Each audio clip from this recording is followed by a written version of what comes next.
Hello, നമസ്കാരം friends. നമ്മൾ ഇന്ന് നോക്കുന്നത് മുരുക ഭഗവാനെ കുറിച്ചാണ്. ഹിന്ദു യുദ്ധദേവനായാണ് കാർത്തികേയ ഭഗവാനെ കണക്കാക്കി വരുന്നത്. ശിവന്റെയും പാർവതിയുടെയും മകനായും ഗണപതിയുടെ സഹോദരനായും അദ്ദേഹത്തെ പൊതുവെ വിശേഷിപ്പിക്കുന്നു. വിജയത്തിന്റെയും യുദ്ധത്തിന്റെയും ദേവന്മാരുടെ സേനാപതിയുമായാണ് കാർത്തികേയ ഭഗവാനെ വിശേഷിപ്പിക്കാറുണ്ട്. പുരാതന കാലം മുതൽ തന്നെ ഇന്ത്യൻ ഉപഭൂഖണ്ഡത്തിൽ കാർത്തികേയൻ ഒരു പ്രധാന ദേവനായിരുന്നു.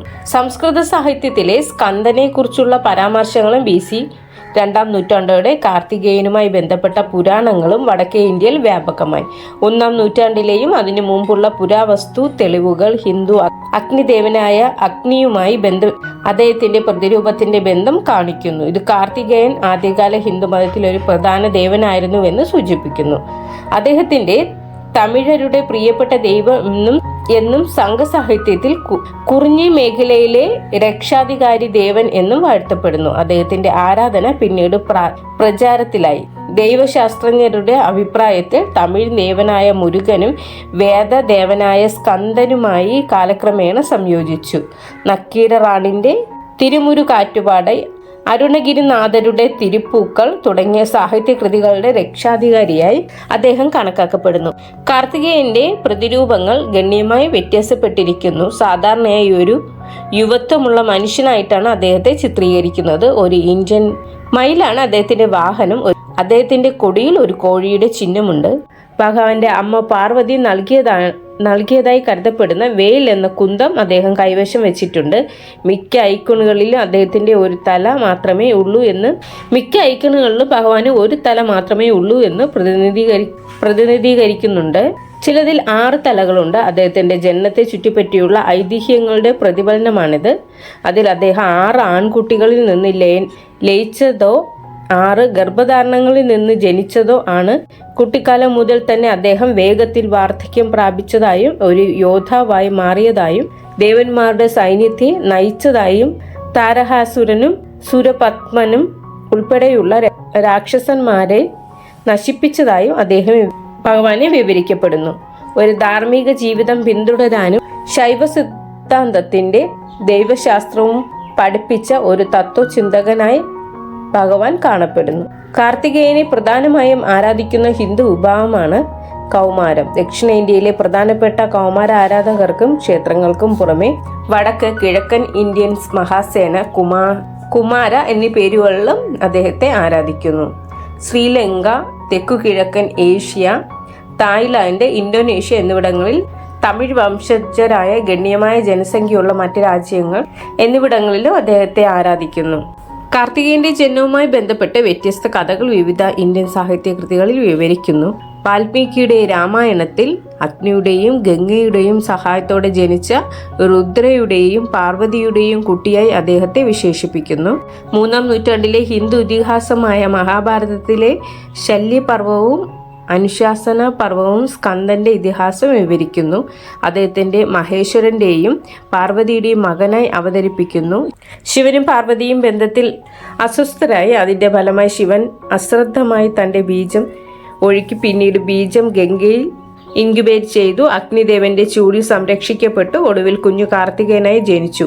ശിവപുരാണം അനുസരിച്ച് സൃഷ്ടാവായ ബ്രഹ്മാവിനെ പ്രീതിപ്പെടുത്താൻ അസുരനായ താരകാസുരൻ തപസ് ചെയ്തു. ബ്രഹ്മാവ് അദ്ദേഹത്തിന് 2 വരങ്ങൾ നൽകി.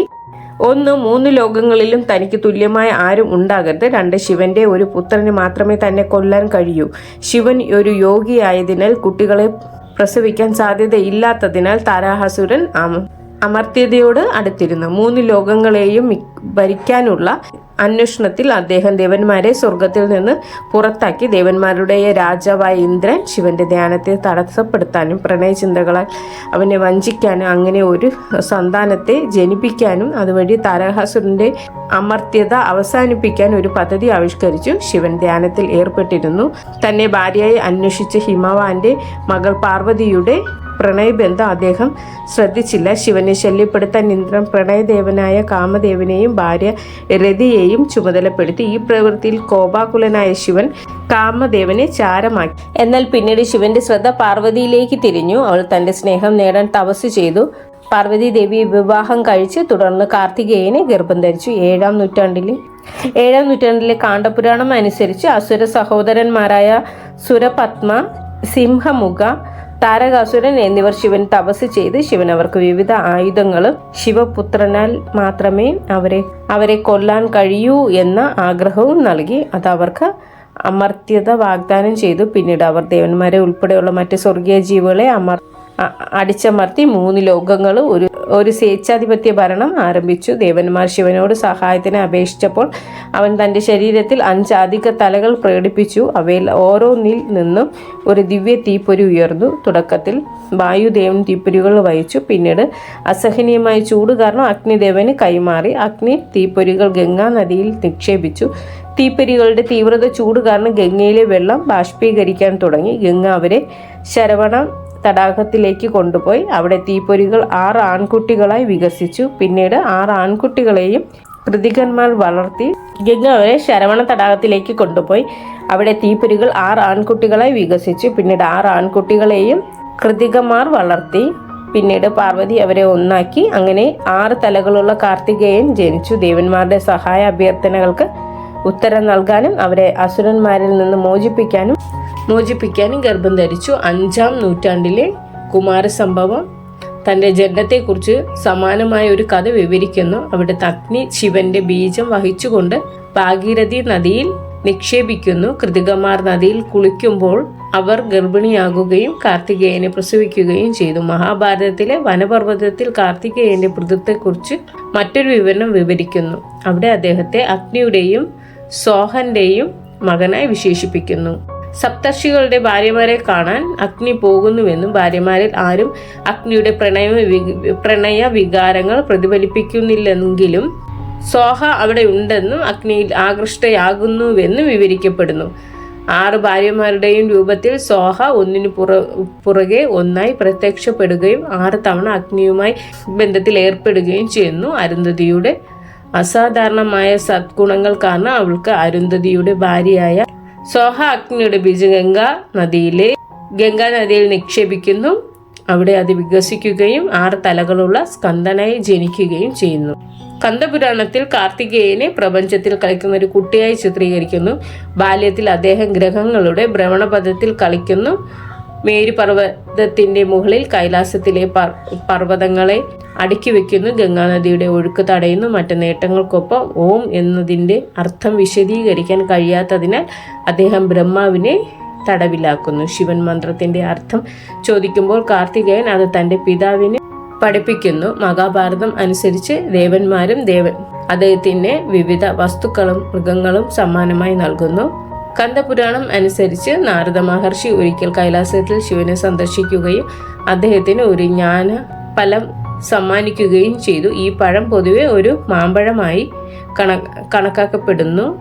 മക്കളായ ഗണേശനും കാർത്തികേയനും ഇടയിൽ ഫലം വിഭജിക്കാൻ ഉദ്ദേശിച്ചു. പക്ഷേ നാരദൻ ഫലം വിഭജിക്കാൻ കഴിയില്ലെന്ന് ഉപദേശിച്ചു. അതിനാൽ ആദ്യം ലോകത്തെ 3 തവണ ചുറ്റി വരുന്നവർക്ക് ഫലം നൽകാൻ തീരുമാനിച്ചു. വെല്ലുവിളി സ്വീകരിച്ച് കാർത്തികേയൻ തൻ്റെ മയിൽപ്പീലിയിൽ ലോകം ചുറ്റി സഞ്ചരിക്കാൻ തുടങ്ങി. എന്നിരുന്നാലും തന്റെ മാതാപിതാക്കളായ ശിവനും ശക്തിയും ചേർന്ന് അവരെ പ്രദക്ഷിണം ചെയ്ത് ഫലം നേടിയതിൽ കൂടുതലൊന്നുമല്ല ലോകം എന്ന് ഗണേശൻ കരുതി. കാർത്തികേയൻ തിരിച്ചെത്തിയപ്പോൾ തന്റെ ശ്രമങ്ങൾ വെറുതെയായി എന്നറിഞ്ഞപ്പോൾ അദ്ദേഹം കോപാകുലനായി വഞ്ചിക്കപ്പെട്ടതായി തോന്നി. തന്റെ എല്ലാ ഭൗതിക വസ്തുക്കളും ഉപേക്ഷിച്ച് കൈലാസത്തെ ഉപേക്ഷിച്ച് പളനി കുന്നുകളിൽ ഒരു സന്യാസിയായി താമസമാക്കി. തന്റെ ഭക്തർക്ക് ജ്ഞാനത്തിന്റെ യഥാർത്ഥ ഫലത്തെയാണ് കാർത്തികേയൻ പ്രതിനിധീകരിക്കുന്നത്. ശിവനിൽ നിന്ന് ലഭിച്ച ശക്തികൾ കാർത്തികേയന് ഉണ്ടായിരുന്നെങ്കിലും അദ്ദേഹം നിഷ്കളങ്കനും കളിയാടുന്നവനുമായിരുന്നു. ശിവൻ അദ്ദേഹത്തിന് സ്വർഗീയ ആയുധങ്ങളും ശക്തിയും ഒരു രൂപമായ ദിവ്യകുന്തവേലും നൽകി. ആ വേൽ ലഭിച്ചതോടെ നന്മയും തിന്മയും വേർതിരിച്ചറിയാനുള്ള അറിവ് കാർത്തികേയന് പകർന്നു നൽകി. കാണ്ഡപുരാണം, കുമാരസംഭവം എന്നീ ഗ്രന്ഥങ്ങൾ കാർത്തികേയൻ അസുരന്മാർക്കെതിരെ നടത്തിയ ഒരു യുദ്ധത്തെക്കുറിച്ച് വിവരിക്കുന്നു. അസുരന്മാരുടെ അടിമത്തത്തിൽ നിന്ന് ദേവന്മാരെ രക്ഷിക്കാൻ ജനിച്ച കാർത്തികേയൻ ദേവന്മാരുടെ സൈന്യാധിപനായി നിയമിക്കപ്പെടുകയും അസുരന്മാരുമായി ഏറ്റുമുട്ടുകയും ചെയ്തു. കാർത്തികേയൻ ജനിച്ചത് തന്നെ അവരെ പരാജയപ്പെടുത്താൻ വേണ്ടിയായിരുന്നു. മർദ്ദകരമായ അസുര സഹോദരന്മാർക്കെതിരെ യുദ്ധത്തിൽ സഹായിക്കാൻ ശിവൻ അദ്ദേഹത്തിന് 30,000 യോദ്ധാക്കളുടെ ഒരു സൈന്യത്തെ നൽകി. വീരബാഹുവിന്റെ നേതൃത്വത്തിൽ 9 യോദ്ധാക്കൾ കാർത്തികേയനെ സഹായിച്ചു. അദ്ദേഹത്തിന്റെ സൈന്യത്തിന്റെ ഉപസൈന്യാധിപന്മാരായി സേവനമനുഷ്ഠിച്ചു.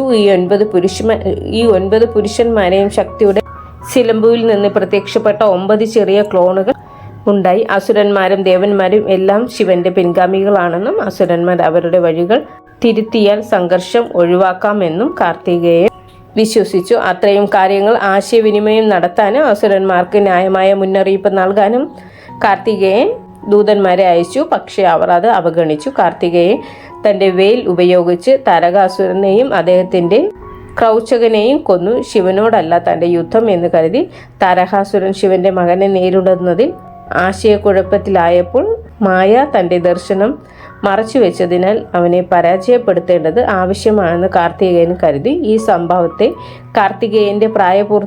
കാർത്തികേയൻ അടുത്ത സഹോദരനായ സിംഹമുഖനെ വധിക്കുകയും അവസാന യുദ്ധത്തിൽ സുരപത്മനെ നേരിടുകയും ചെയ്തു. കാർത്തികേയനെ ഭയപ്പെടുത്താൻ ശ്രമിച്ചുകൊണ്ട് സുരപത്മ ഒന്നിലധികം തലകളും കൈകളും കാലുകളും ഉള്ള ഒരു വലിയ രൂപം സ്വീകരിച്ചു.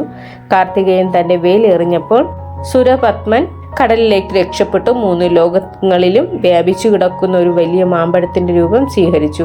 കാർത്തികേയൻ തന്റെ വേൽ ഉപയോഗിച്ച് മരം 2ആയി പിളർന്നു. ഓരോ പകുതിയും യഥാക്രമം ഒരു മയിലും ഒരു കോഴിയുമായി രൂപാന്തരപ്പെട്ടു. സുരപത്മനെ വധിച്ച ശേഷം കാർത്തികേയൻ മയിലിനെ തന്റെ വാഹനമായും കോഴിയെ തന്റെ തോരണമായും സ്വീകരിച്ചു. ഇത്രയുമാണ് കാർത്തികേയനുമായി ബന്ധപ്പെട്ട ഐതിഹ്യങ്ങൾ. Thank you.